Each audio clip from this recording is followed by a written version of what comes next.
And hello to everyone joining today's virtual summit hosted by the International Rescue Committee in partnership with the Refugee Advocacy Lab.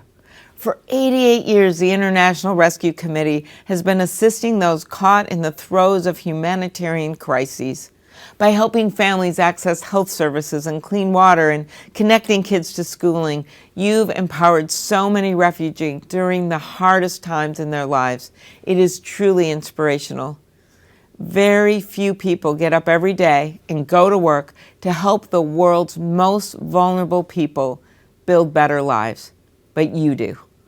I want to specifically recognize the incredibly important work you have done to support so many of our Afghan allies who have come to the U.S.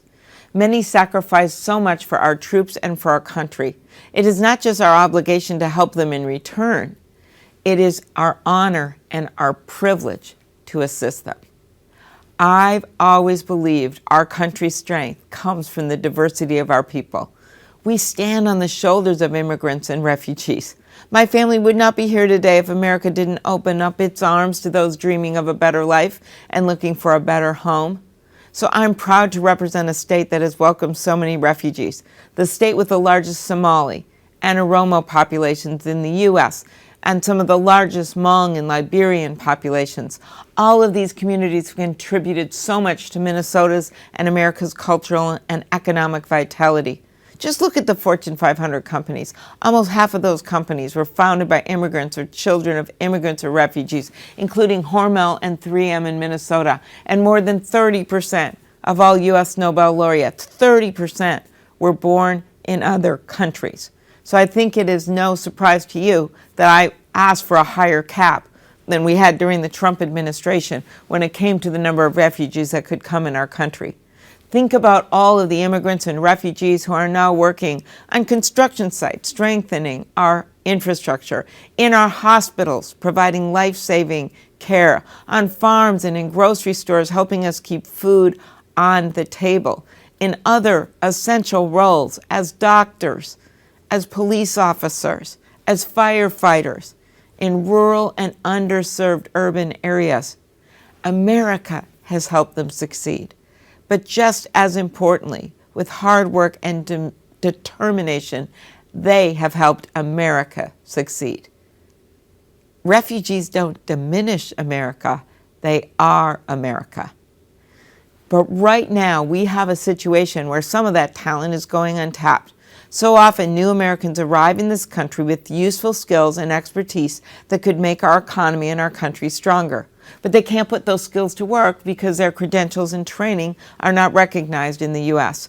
That's a huge missed opportunity, just as we need to pursue opportunities as we emerge from this pandemic, as we see the lighthouse on the horizon.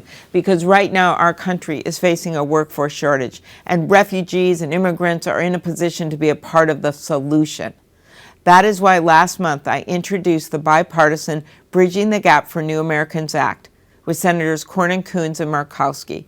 Our bill requires the Department of Labor to look at the barriers that immigrants with advanced training face in finding employment in this country and recommend policies that Congress can implement to reduce those barriers. It's not easy to get bipartisan bills on immigration, but I've done it with that. I've done it on allowing our doctors and medical professionals to stay in this country when they're doing their residencies.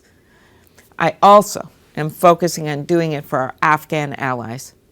So what our bill do is to catalog the resources available to help new immigrants apply their experience and credentials. This legislation is about empowering immigrants and refugees to pursue careers that harness their full skills and potential. We have to make sure that America can benefit from the talent and expertise of immigrants because we always have. I'd like to once again thank all of you for everything you do to support refugees all over the world. You're doing some of the most difficult work out there.